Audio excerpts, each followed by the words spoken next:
Hello everyone and welcome to this week's webinar covering the field of IT service management.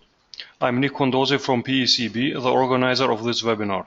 Today's webinar will be presented by Mr. Orlando Olumide Odeide, a PECB trainer and partner from Nigeria. And the topic he will talk about during this webinar is aligning ITIL ISO 20000 service design and TOGAF enterprise architecture. Before we start, should you have any question or comment throughout the presentation, please submit them by using the question box in the control panel, and we will come back to them and address them at the end of the session. Please, Orlando, you can start with the presentation. Okay. All right. Good morning, everybody. My name is Orlando, and it's my pleasure to be here this morning presenting this webinar. We have just about 45 to 50 minutes to get this done, so I'm going to move pretty quickly, and I'll take questions at the end. Okay, thank you very much once again. The topic of this webinar is aligning ITIL, which is the best practice from which ISO 20000 in itself is derived. But today I'm going to be focusing on the service design stage of ITIL, and ITIL has got 5 stages: service strategy, service design, service transition, service operations, and continual service improvement. So I'm going to be focusing on the service design, which is really around design and architecture, and I'm going to try to align it with something called TOGAF, which is from Open Group, which is also the best practice for defining enterprise architecture. Okay.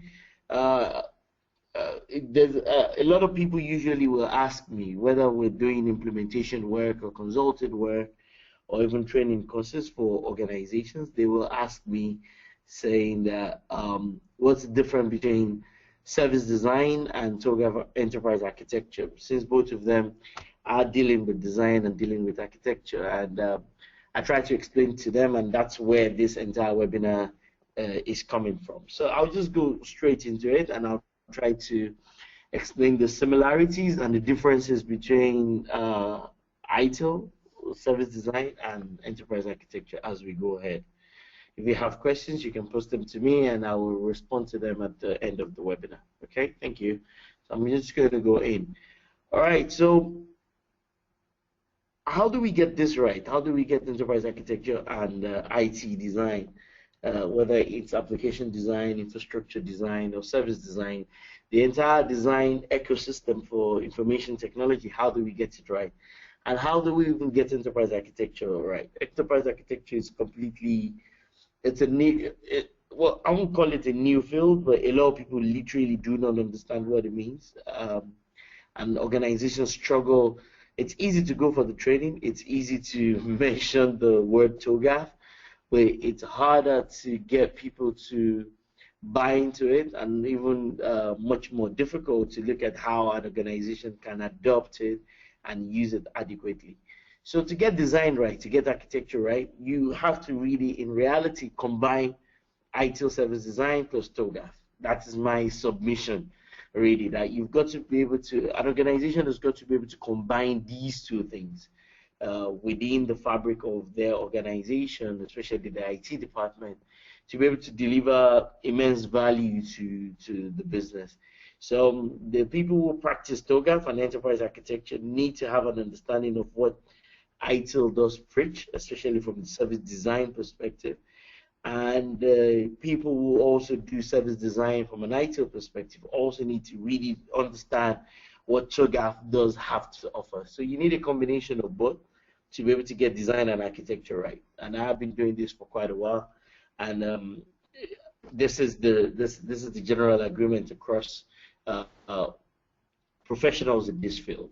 Okay, so let's first deal with ITIL service design. As I mentioned earlier, service design is the second stage of ITIL. So ITIL starts from service strategy, and then we come to design.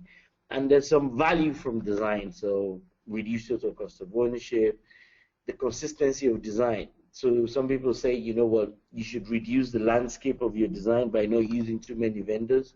That helps.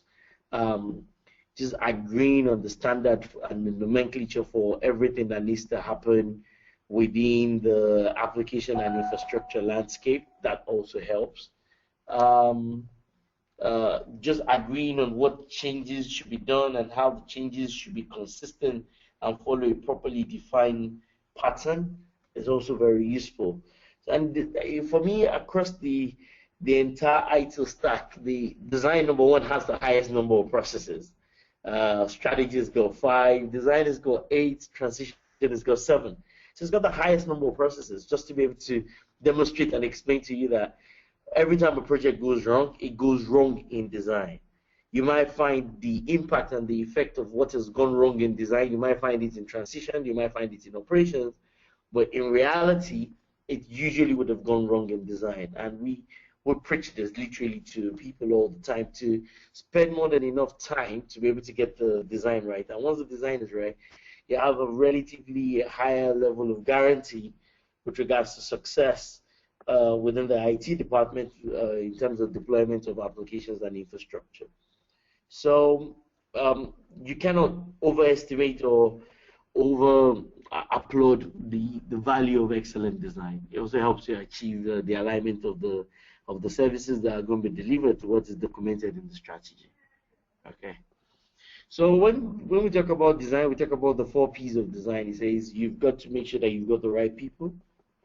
You have to have the right skills, the right capabilities. They've got to be trained. The culture within the IT department has got to support what it is that we're talking about. And I've seen how culture plays out. In some organizations, they say, oh, design is a waste of time. Get on with the implementation. Get on with the installation. And that's cultural for that organization, and that leads to a lot of problems. You also have to get the processes right. So ITIL in itself does have 26 different processes that it talks about. You've got to get those processes as individual processes, and obviously collectively, you've got to get them right. Why do we have those processes? What's the value in them? Where do we take input from? Where do we provide output to? How does the integration work? Those are essential things. So even within design, there are 8 very important processes. One of the very important ones there is something called service catalog, and you cannot underestimate what the value of having an appropriate service catalog. And when I review service catalogs for organizations, you find that they're not developed in line with best practice, and that is a design issue. The products and the solutions you're going to be using, and it doesn't matter whether it's Microsoft, Cisco, Oracle, whatever platform you end up using for anything, you've got to think through them properly. Otherwise, you end up having too many platforms, even open source platforms, too many platforms within the organization whereby they are not aligned, and using different vendors and using different platforms in itself, not thinking appropriately about integration in itself does bring its own level of challenges with regards to design. And finally, you've got to get your partners right. You've got to get the right vendors with the right solutions, because vendors usually bring a certain kind of solution and bring a certain kind of expertise. So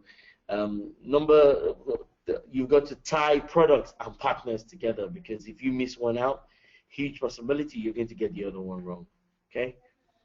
So a brief introduction into service design in itself, provide guidance for the design and development of services, and that's where it differs from enterprise architecture. The service design from ITIL perspective looks primarily at the design and development of services and service management capabilities. It's very focused purely on the services, which is just a subset of what enterprise architecture looks at. We'll look at that in a bit. It also covers design principles and methods for converting strategic objectives into portfolios of services and service assets. Once again, this is brilliant when it comes from an ITIL perspective. From an enterprise architecture perspective, it looks at it at a much higher level, and it's much broader than this.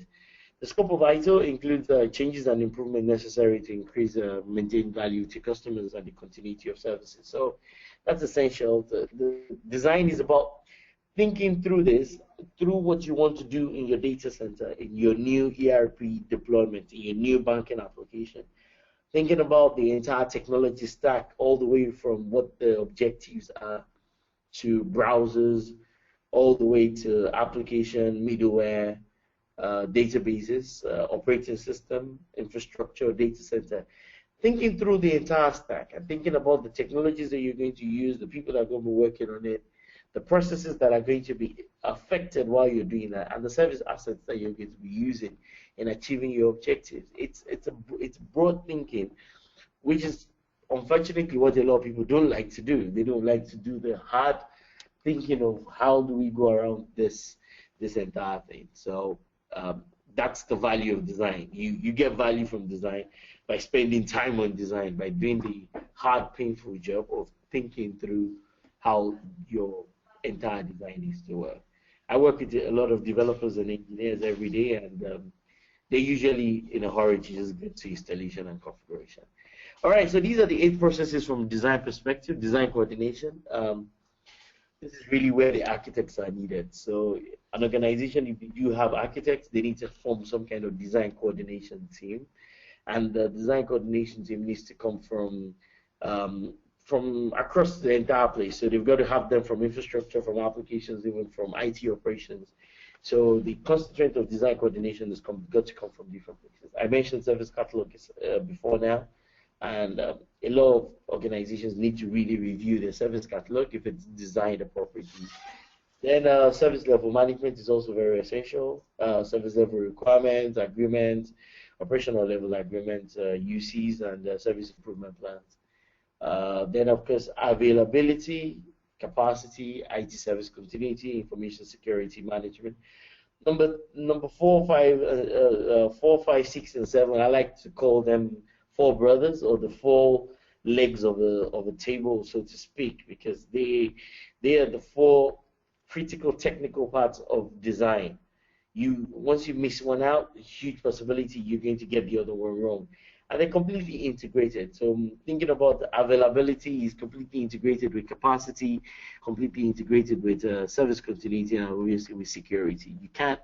You cannot take, if you take out one leg of these 4, you literally unbalance the table in itself. So it's essential that an organization thinks through these 4 things, and you need proper design architects to think through this and to be able to take the considerations and document them appropriately for a project.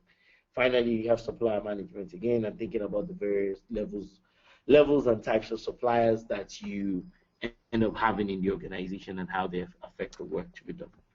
All right. So in ITIL, it's got something called Service Design Package. In TOGAF, it's called the Architecture Definition Document. So these are 2 different documents from each of these best practice, literally almost saying the same thing, but saying them differently, right? The architecture design document is a monster. It's the template in itself is about 70 pages. So you can imagine using a 70-page document to come up with an architecture document, and you probably end up with 100 and something pages. So it's a huge document. The service design package is a much simpler approach to thinking about design. But you will see as when we get into enterprise architecture, the enterprise architecture is not just IT. Service design literally is IT, but the enterprise architecture is not just IT. It does go beyond just the IT department. So the service design package in itself is submerged, or is taken into consideration as a subset of the architecture definition document that exists in TOGAF. So the service design package contains business requirements, functional requirements, service level requirements, topology, organizational readiness, and an acceptance plan. It's really just as simple as that. And it's brilliant. It's a great way to start. And if an organization cannot get it right at the service design package level, huge possibility they will struggle at the architecture definition level, huge possibility. So this is important and essential. Okay, so let me quickly get into TOGAF, which is as I said, it's from Open Group, and it is the best practice for delivering enterprise architecture. It's a 700-page thereabout document, so it's a huge document, and it's really big, and it contains a huge volume of information. So it's a framework. While ITIL is from Axelis, TOGAF is from Open Group, and you can look up Open Group. So it's a detailed method and a set of supporting tools for developing an enterprise architecture. It it is the gold standard when it comes to, or diamond standard, so to speak, when it comes to enterprise architecture. And I like it a lot. As it may be used freely by an organization wishing to develop enterprise architecture. It takes the entire TOGAF methodology and breaks it into independent parts. So you can deliver different parts in phases, but they're all also completely integrated. So the parts work together as an entire whole. All right. So the focus of it is something I'm going to get to in a second. We talked about the architecture development method, and we'll look at that in a second. All right. Good. So what exactly is enterprise architecture? And I get this a lot of times. So everybody says, what exactly is this enterprise architecture? Design of infrastructure we understand, but what does enterprise architecture mean? I get calls sometimes from people who are building architects, and they maybe see on my LinkedIn page or my business card enterprise architect, and they say, oh yeah, so you're an architect just like us. I say, yes, I'm an architect, but for information systems, not for buildings and bridges as it is. So here really just it's just it's a holistic approach to looking at everything within the IT department, but primarily skewed towards design and architecture. It's building blocks for thinking through what are we trying to achieve, why are we trying to achieve it, what are the risks that are involved, what people do we need to do this, what technologies do we need to do this, what tools are we going to use in getting this done, how do we keep information about everything that we're doing so that it's reusable on future projects. So TOGAF uses the word called artifacts, which just says that, you know, these are documents that you've created for one project and how you can reuse them. So you talk about the concept of reuse on other projects. So information technology these days is getting very material in terms of expenses. In some organizations, the highest single capital expenditure in the organization is from IT. So IT investment or IT spend cannot be taken lightly. So we've got to take it into consideration, and that's where enterprise architecture comes from. So it looks at the management of IT holistically, thinking about the business, thinking about the people, thinking about technology, and providing a broad scale of reference to be able to do this right. So enterprise architecture focuses on one of the parts in there is something called business architecture that looks deeply into the business to see what exactly are we trying to do, what are the business processes that are involved, what is going to be improved with the deployment of the implementation of certain technology. So yeah, that's what it is. I can go on about it, but yeah, primarily that's what enterprise architecture means. It addresses the need for proper management, for ensuring that there is adequate return on the monies that are spent in IT, and to ensure that, you know, the stakeholders of the organization have adequate comfort. Okay, all right. So the benefits, I just mentioned some of them, to achieve the right balance between IT efficiency and business innovation. So we play around with the architecture. If the business is evolving, I've worked with a bank that was a retail bank and was trying to become and focus its business around being an organization that is focused more towards corporate customers and investment banking. And we had to work on the entire architecture landscape to be able to use their existing banking application and existing infrastructure to do these new line of business. So that is one of the things that you can only get right by doing strong and proper architecture. Provides more efficient business operation, helps to reduce the risk of implementation. Everybody's always worried that the monies that they put in IT might not get the right return. So enterprise architecture kind of guarantees that and ensures that does happen. Okay. It also ensures that we don't spend too much money on IT relative to the kind of returns that we're hoping to get. Okay. So the structure of TOGAF is in 7 parts. So part 1 all the way to 7. The most important one really of the entire bit is the architecture development method, and I will look at that in a couple of minutes. And it's brilliant. It's just a brilliant approach to thinking about information technology. And when a lot of people who are IT practitioners, when they see TOGAF, especially the ADM, they're completely blown away because they never really did think about IT from this perspective, even though they might be practicing ITIL within the organization, but TOGAF looks at it much broader than that. So you've got the guidelines and the techniques for you getting the ADM done. You've got the content framework, which is really just like some kind of repository, so to speak, that you house all your deliverables in. As I said, we call some of those things artifacts. Then you've got the continuum and the tools. Once again, that is also expanding on document libraries and some kind of repository and how it's partitioned or structured to keep different documents and different artifacts in there. When I use the word artifact and when people hear the word continuum, they just wonder what exactly you're talking about. It also gives some generic models called reference models for infrastructure and for applications. These are just generic models that you can develop, and then of course there are other models that you can also include within this.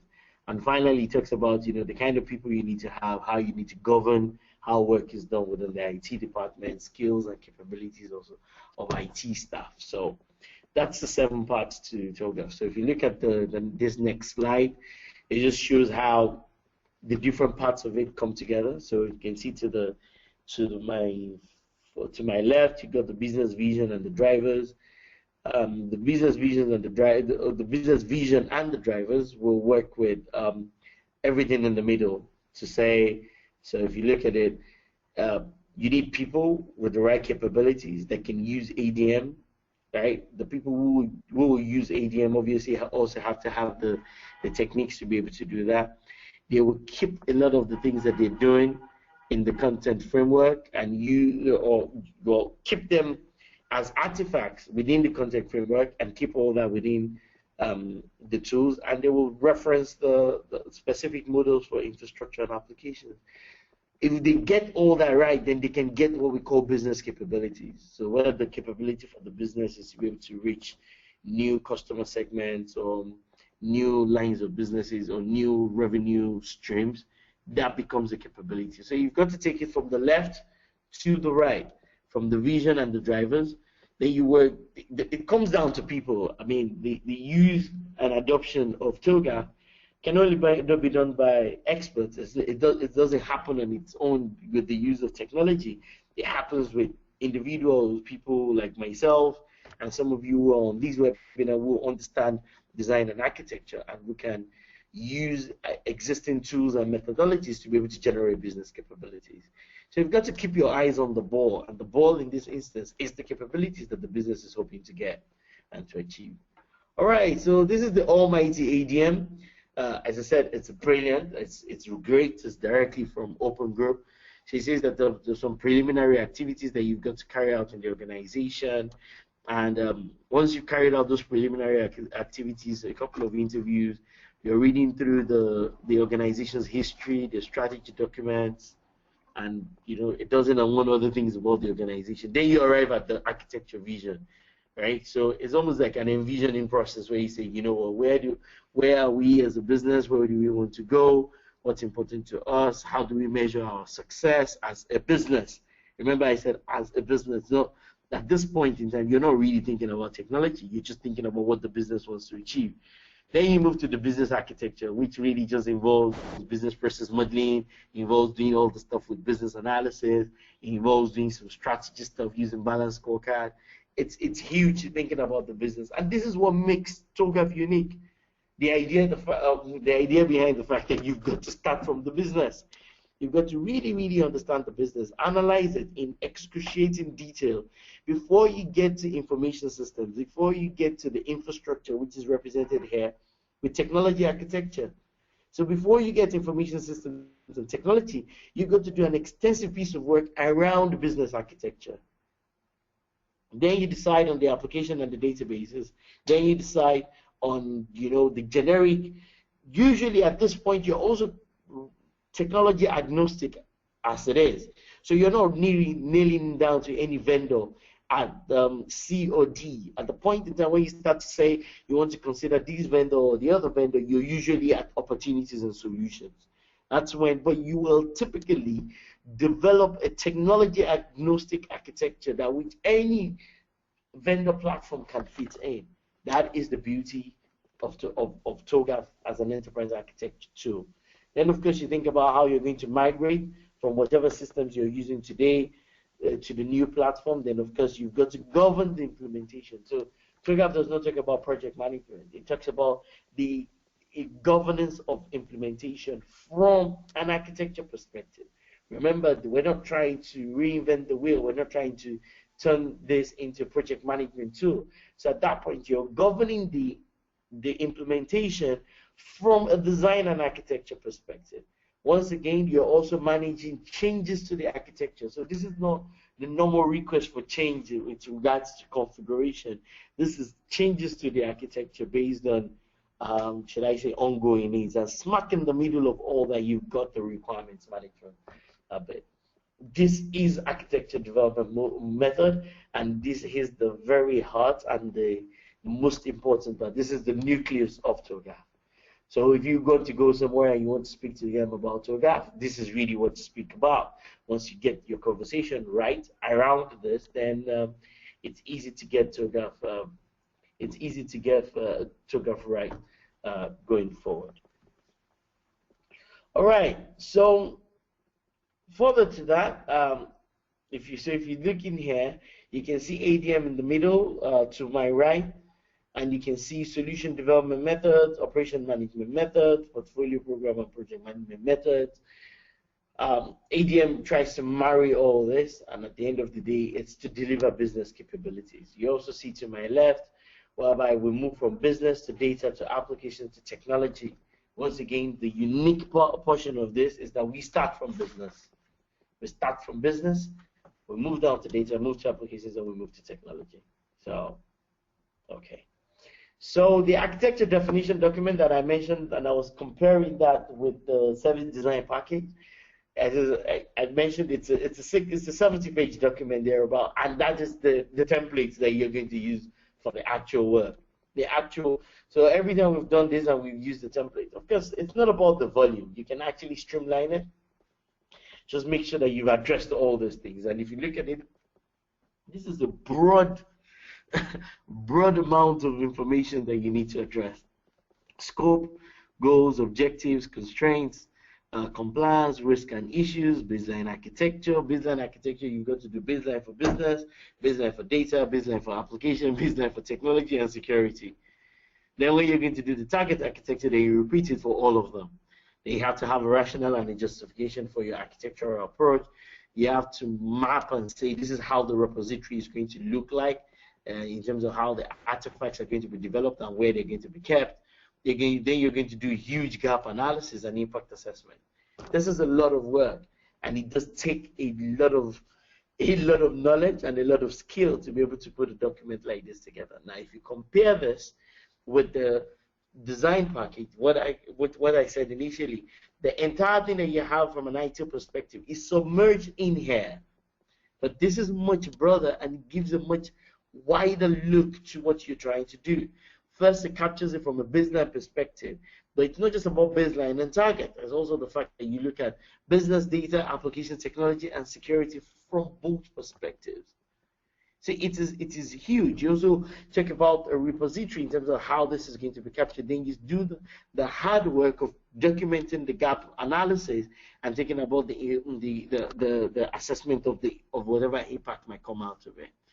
So this is one of the great things. So in between doing the architecture definition document and getting ADM done, in fact, in thinking through the ADM, the deliverable from it is this particular document called architecture definition document. So this is where we drop the boys from the men, as I say, because you've got to be able to complete a document like this.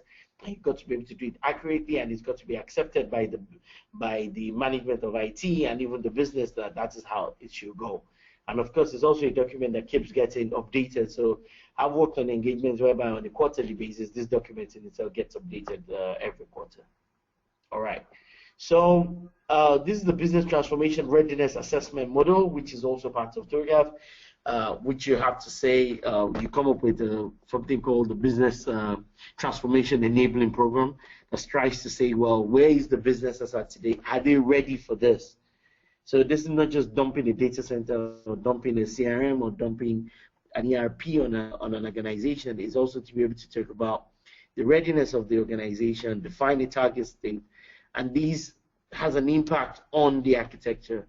So the architecture is broad. It also looks at the organization and the state of the organization to say, are they ready for the new architecture, for the target architecture that has been developed? And the target architecture in itself is what is going to come before the new solution or the new platform is introduced to the organization. So it looks at it using the typical maturity model of 0, 1, 2, 3, 4, and 5. And there's a recommended state that an organization should be, and usually that should be in number 4, for them to receive a lot of the target architecture work that you do in TOGAF. So data is recognized as a strategic asset. This is where an organization should be with regards to IT initiatives. So people who are experts in what we was referred to organizational change management, their job is to see how they can help an organization evolve and get to number 4, to increase their level or their chances of success with regards to enterprise architecture and with regards to the deployment and adoption of new solutions within the organization and new platforms. Okay, so once again, look at this. This is the content Metamodel. Right? Those are one of the words that when people hear it, they wonder what you're talking about. And this is just a structure for a portal, so to speak. So you can structure an application portal that you use in keeping these things. The idea behind this is that you can literally build document libraries in alignment to different parts of this. So you can have a portion of the document library for motivation, and you can then have sub-libraries along these lines. And you can have departmental portals, or you can have topic portals within the repository that recognize each of these areas. So I've worked on different technology platforms that we've used this model to document this. Now the idea is, if a client is if you're creating assumptions, all the assumptions with the project for the architecture will be kept somewhere. All the constraints will be kept somewhere. All the requirements will be kept somewhere. All the gaps will be kept in a certain location, so that in future, when people need to refer to these things, they can easily go there. Of course, at the very low level, you can use shared folders for these and subfolders for them, but you're better off using like a portal to be able to achieve this. This in itself is critical to getting enterprise architecture right. If you're doing an enterprise architecture assessment for an organization and they don't have this this repository, this Metamodel structured in line with this, then huge possibility it's interpreted that they're not mature with regards to enterprise architecture. All right, so we can do a compliance review for an organization. You can also do it for your own organization. This presentation will be shared, and I think it's going to be put on YouTube, so you can look through this entire thing and say, how's the organization doing with regards to enterprise architecture? And this is how the compliance review is done. So we've got to identify the responsible organization, the lead architect, scope, checklist, architecture review meetings, project principles, completed checklist, the reports, findings, and of course there's some kind of acceptance. So this is usually whoever is going to do this has got to be independent of the architecture team in your organization. So it might be coming as a consultant, might be coming in as somebody from a subsidiary or from a partner company. But there's meant to get any kind of compliance right, there's meant to be a level of independence from each other. So this is important that you get this. On the basis of the compliance or wherever it is that you come up with, whatever that happens from the compliance, then you have the level of conformance of an organization. And it looks at conformance from these 6 perspectives. So it's either the specification for your architecture as done by the architecture team is very different from the implementation. And I've also seen this happen in a lot of places where a set of consultants have come, they've developed some documents, including the architecture the explanation document. The client has received it and they've dumped it somewhere, and they go ahead with the implementation, and there is no alignment between what is being done and what is documented in the specification. So the worst case is that case of irrelevance, when there's just no relevance. Then, of course, there's an increasing amount of relevance, so to speak, when you now have consistent, when you have compliant, when you have conformant, and when you have fully conformant. Fully conformant is, should I say, is the heaven that everybody is hoping to get to with regards to their implementation and architecture specification. So it's an issue, and that is why it's an issue, and that is why this is done regularly, to be able to say, you know, are we conforming our implementation to what the architects have done? I've even seen organizations that the implementation team and the the architecture team don't even see eye to eye. So that means what the implementation people are doing has no relevance to what the architecture people, department or unit are doing. And that is why some people say sometimes that enterprise architecture work is theoretical, theoretical in itself, in terms that it's they consider it as a theoretical exercise. Well, it's not a theoretical exercise when an organization gets it right. When their implementation is fully conformant with the architecture specification. So that's brilliant, and that needs to happen. Okay, so that is TOGAF for you. I mean, I try to make this quick so that I don't say too much, because I don't necessarily know the background of everybody that is on this webinar. However, it's really important and essential that an organization gets this right. I can't overflog the importance of getting design and architecture right. Every day I get a call from somewhere, somebody saying that, you know what, can you come to explain this to us? Can you work with us on this? The challenge for a lot of organizations is also the fact that they haven't set out a budget at a time to be able to get architecture right.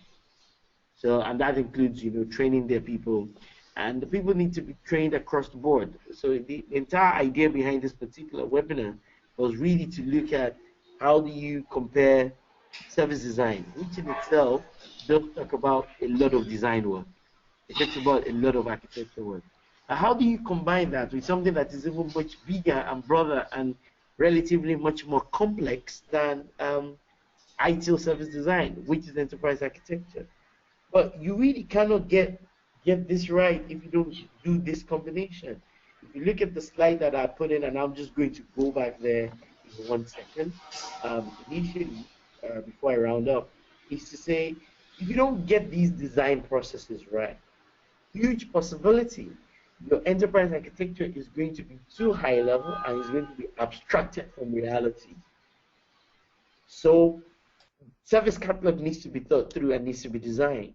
Service level management needs to be thought through, and I mentioned the 4 legs of a table and the suppliers. Then these entire H processes are key parts within the design package. Then we take all that and bring it into TOGAF, which is really using the architecture development methods that I have right here on my screen, that takes into consideration a business portion that ITIL does not really focus on, an architecture vision that ITIL does not really focus on, then looks at it from a technology agnostic perspective. Please remember that. And looks at it from an architecture change perspective. This is different. This is much higher. So you need the combination of these 2 skills to be able to get this architecture definition document right, because this is the core deliverable that you're going to have. And this is how this document is going to be versioned, and it's a changing document, and this is how architecture within design and architecture within an organization is going to be carried out effectively. Okay, so in conclusion, organizations need to explore the value that TOGAF can bring to them, and to ensure that they get enterprise architecture right. I shouldn't overflow that. Organizations also need to ensure that they align everything that they're doing from an ITIL perspective to the bigger umbrella, which is enterprise architecture. So every design person needs to, every ITIL service design consultant or implementer needs to be aware of what happens in TOGAF, and every TOGAF person also needs to be very much aware of what is happening with ITIL, and we need to be able to bring in the expertise within each of them together to be able to get the value that the business is hoping that they can get out of information technology investments as it is. Okay, so thank you very much for that. I'm quite happy to attend to your questions, whether you send them to me now or you can send them to me via my email, and I've got my email right there on the screen. So if you've got any issues or any thoughts or guidelines that you might need from me, I'm quite happy to attend to it. You just need to send me an email and I will surely come to you. Okay, so that's it for me. Okay, all Orlando, right. thank you very much for this great presentation, and thanks to all of you for attending it. We hope you enjoyed the webinar. So we have received all the questions, but because the time is limited, we will answer to them individually. Okay, so also please don't forget to check our website and our social media channels for more information about our upcoming webinars. Thanks once again, Orlando. Thanks for attending the webinar, and have a nice day. Okay, thank you very much.